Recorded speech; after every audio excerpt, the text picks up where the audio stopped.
Hello, it's another beautiful Monday on TSLNIGERIA TV where we discuss matters on ground on the breakfast show. My name is Favour of Uvienloba. Thank you so much for joining us. Now, this past week, Nigeria witnessed a surprising turn of events. Now, today our conversation will be centered around the general happenings in Nigeria. Now, we'll go on a short break. When we return, I'll introduce our guest and we'll begin the conversation. Stay with us.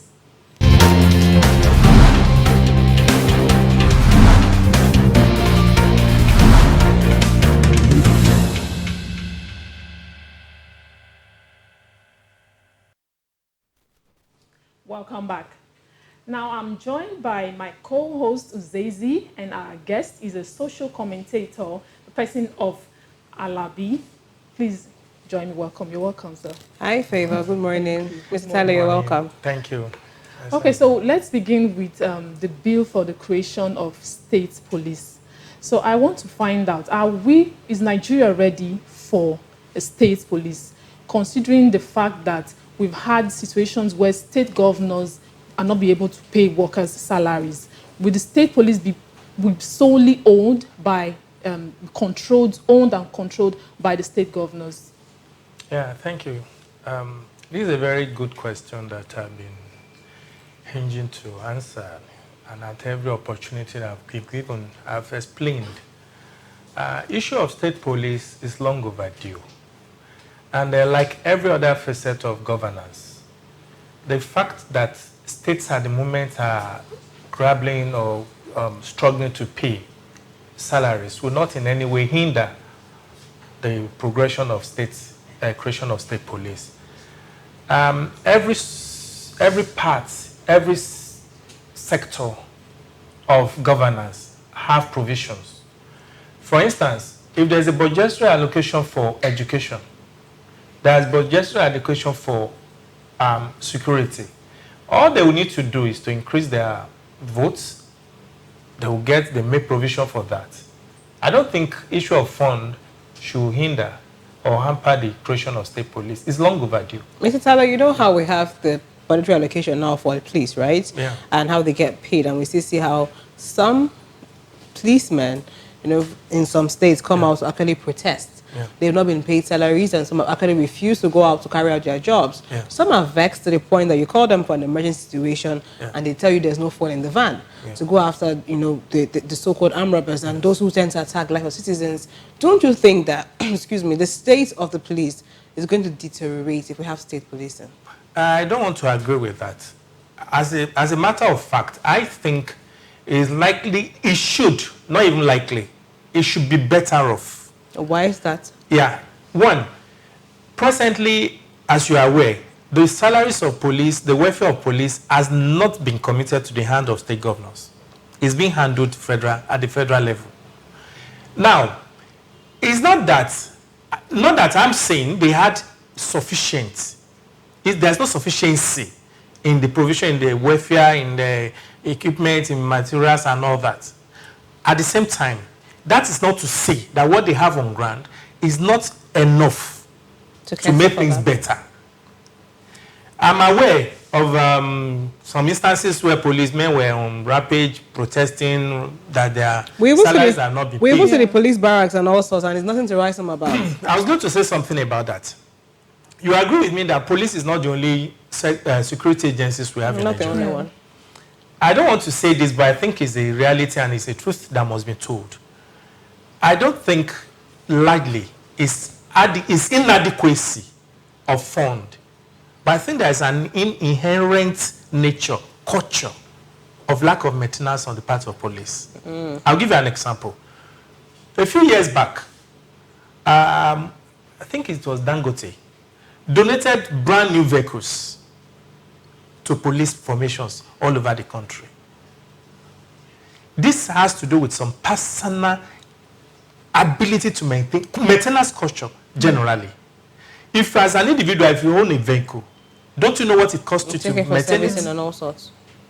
Does that need to call for a mirage or a kind of a miraculous provision before you maintain vehicles? But when you have a personal car, if the engine is faulty or maybe the brake is faulty, the door is faulty, Yes. you take it straight to the mechanic, right? I'll still tell you can assess your funds without having going through protocols. Yeah. I will still of tell you something. dropping a file to say, let's fix this, take it over to August table, Let me give you an So I think- instance. I think I there's an understand your issue. question, and that's still taking me to the fact that it's individual thing.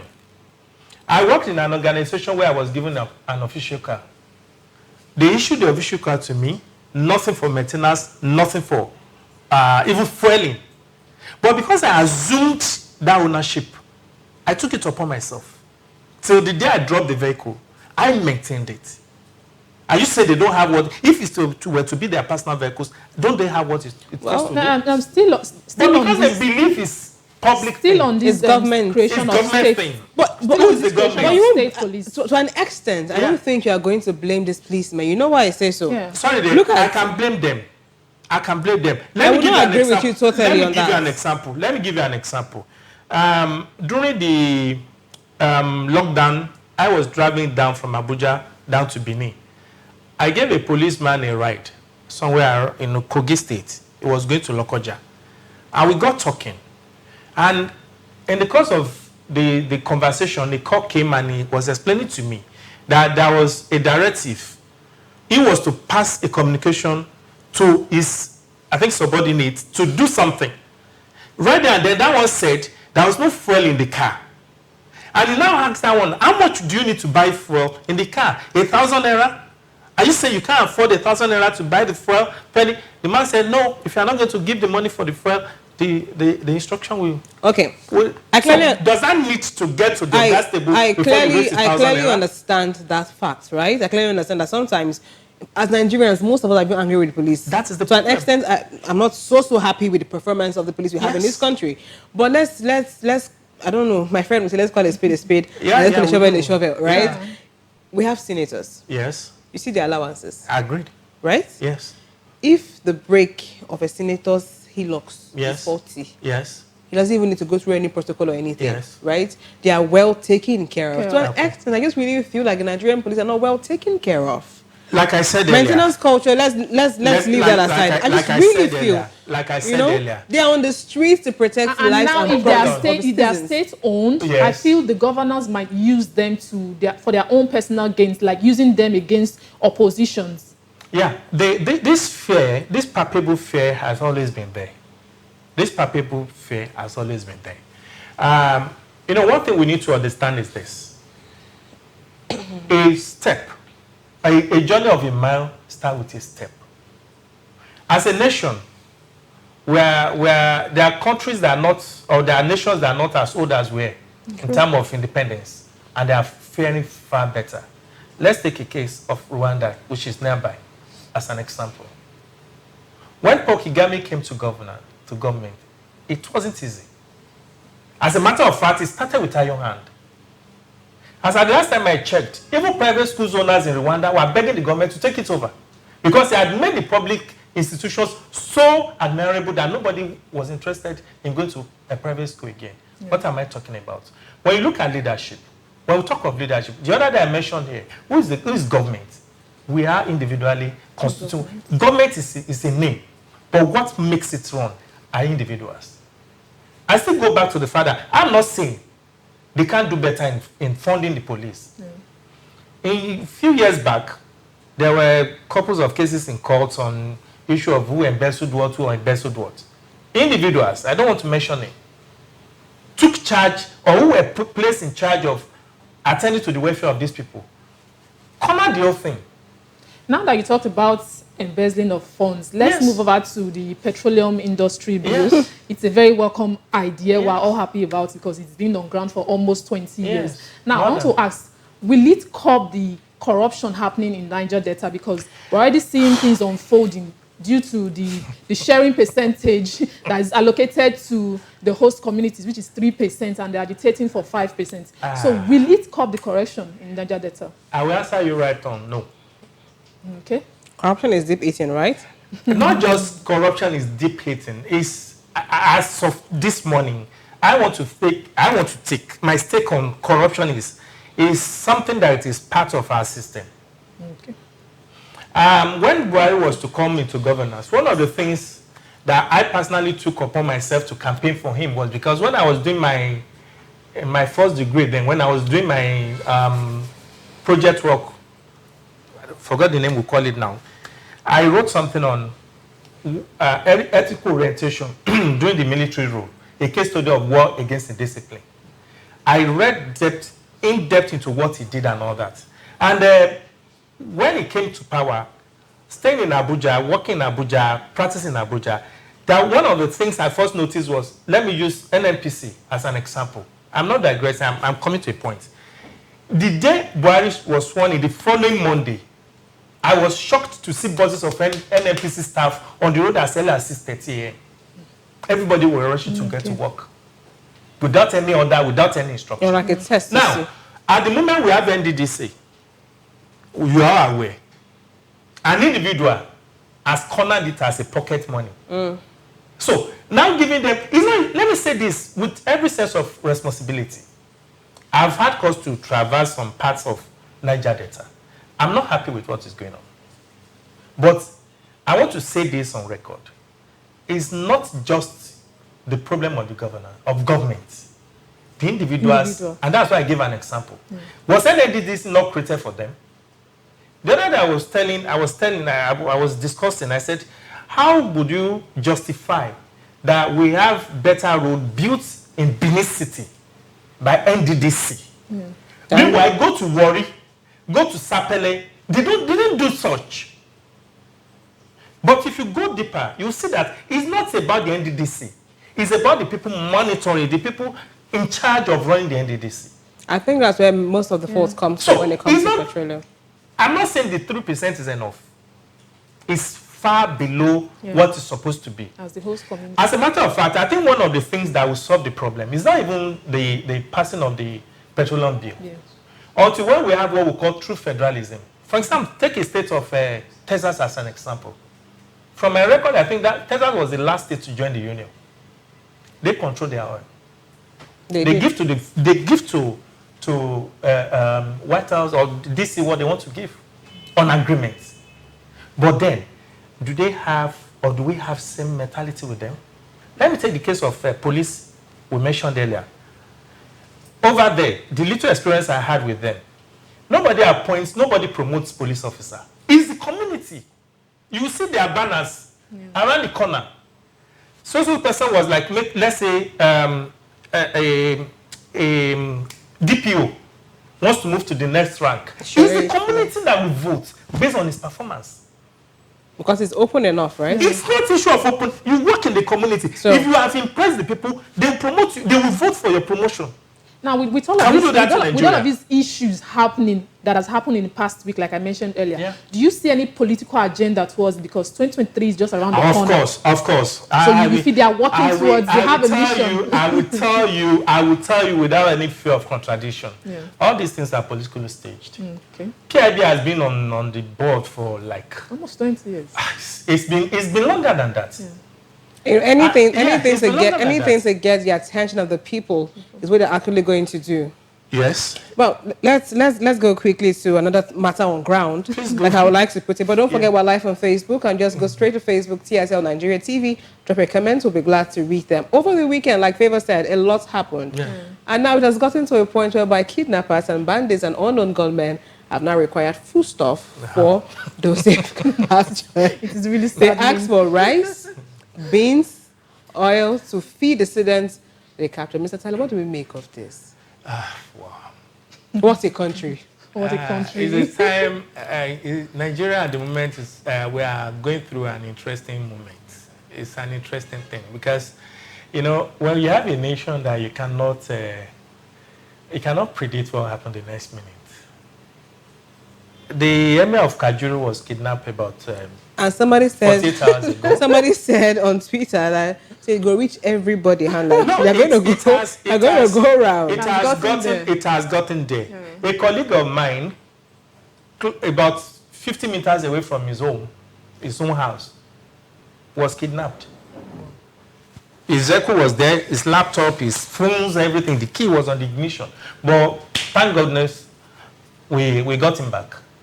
So if the kidnappers are actually making money from this thing, why don't they use the money to buy food stuff for their victims? Okay, remember, initially, there was a time military alleged they arrested some people who were like middlemen supplying them. Perhaps they have cut off their supply chain.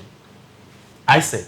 Okay. Secondly, is to drive home the point that this has gone beyond the issue of, though I've always believed it's for monetary gains. The other day I mentioned here, they have sponsors. Yeah. Let me shock you. Let me shock you. One of the things that will make you know that this has gone, kidnapping, these ones are doing it on the banditry level. Yeah. I have some institutional organizations that are doing their own kidnapping in a modest way. I had an encounter with road safety. I had an encounter with road safety officers. And I got worried and I said, come, guys, it wasn't like this before. They now told me in confidence that, sir, Oga, they don't give us allocation. We have targets to meet. When has, issue of road safety got into the level of you must bring in a month certain amounts. Yeah. So kidnapping is not just, let's leave the battery. Everybody, I said everybody now. You don't know who is the next kidnapper will be. Yeah. Okay, let me shock you again. You are aware there is a pastor that organizes his own kidnapping. Yes. A pastor of a church. And send message to the members that they should raise 10 million. 10 million naira. A pastor of a church. Okay. Where are we heading? So, issue of, why I'm trying to dissect it a bit is, when you talk of the criminal aspect, then what do we call those intentional ones? We have cases of children, students organizing their own kidnaps, calling their parents to generate money for them. So, the mentality, that's why I say Nigeria is an interesting I think those ones are due to maybe unemployment, poverty. Okay, if it's unemployment, then are you saying all the people that are involved in banditry are unemployed? They are unemployed. They are not. They are not. What would make you say so, Mr. Tale? They are looking for easy fund. So they're employed. Is kidnapping a means of employment for them? Let me give you an example. S-men, not all of them, some of them. One juicy thing about crime is when you see the benefit. That's why someone like El-Rufai is not popular. In his agenda that you don't negotiate with these people. Someone that makes maybe on average in a month make like 200,000, and now in a trickle of hours make like 2 million. I expect such person to quit, not to do more. He rather dies trying to protect that. Yeah, let's also talk about the 5-year jail term that has been proposed for lawful protesters. How about that? It won't stand. In all confidence, you say that? It won't stand. Because I mentioned earlier, lawful protest is a constitutional right. Lawful. Yeah. It becomes unlawful. Or you ask me, when does it become unlawful? It becomes unlawful the moment the agency in charge or governance or whatever say, no, don't. Remember I said something here. Doing the wrong thing the right way won't make it right.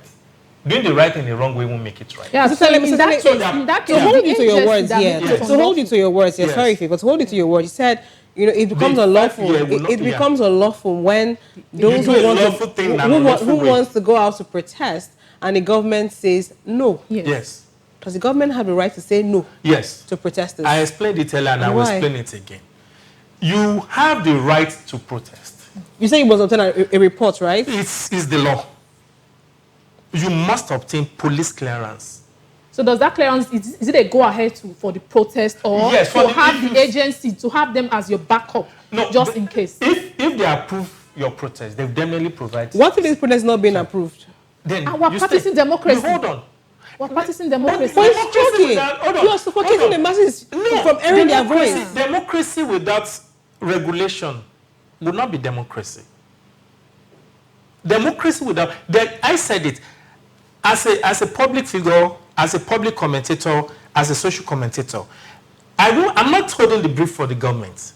But at the same time, I won't support lawlessness. Why do we have laws in place? The essence of having laws in place It's actually just to to set regulate order. our activities. But I think it's to get to a point, or if it's not even gotten to a point, that if we want to do the right thing Yes. in the lawful way, Yes. I think it has gotten to a point that the government would now say, okay, no, don't do this, because, like I said, if you remember what we discussed last Yes. month, it's going to expose the ills of the government, right? No, not in all cases. I don't think that Let me it's give- proper let me for give the you an government to example. withhold. Let me give you an example. If you Protected gather from like, protesting. if you have like 5-10 people carrying placard without saying anything, standing in a public glare where maybe the governor is passing or anything that can read, that's lawful. But that was the same thing that happens during the NSAS protest. The issue And of we know what NSAS They were happened. well The organized. issue They were of peaceful. NSAS is not something It was even the agencies We know what that happened. we can talk about now, because there are a lot of silent and underlying factors. But like I said, it started lawfully, and at the stage it degenerated to unlawful gathering. by the security agencies. Government funded. I just really think that Government funded. I just really think that's gotten to a point whereby Nigerians are in a state of confusion. It's like a man having a house and they tell you your house is on fire, your farmland is on fire, your cars are on fire, won't know which and one you don't to even go know for. where to run to. Yeah. I think that's the time and the point we've come to in this country. And it's saddened because, Nigerians love Nigeria, funny enough. We do love this country. But it only gets to a point, there's so much and so much you want to do for your country. But A lot is restricting you. And someone told me over the weekend, and he always says this, and the best thing you can give to your children now is no education, but while citizenship. And I think we have to wrap it up there. There's a lot we want to say on the breakfast show, Mr. Tale, but because of time, we have to go now. Thank you so very much for staying with us on the breakfast show. It's always an exciting one on Matters on Ground. Don't forget Wednesday. It's Hot Stuff Wednesday. You will not want to miss it. Thank you so much once again for being here. We hope to see you more on the breakfast show, Matters on Ground. Please do follow us on all our social media handles, TSL Nigeria TV, Facebook, Instagram, and subscribe to our YouTube channel at TSL Nigeria TV. I am Uzezi, Uduefe-Ideho. Stay safe. Stay connected to TSL Nigeria and get updates on the go all day, every day. Subscribe to our YouTube channel on TSL Nigeria Space TV and join our online family.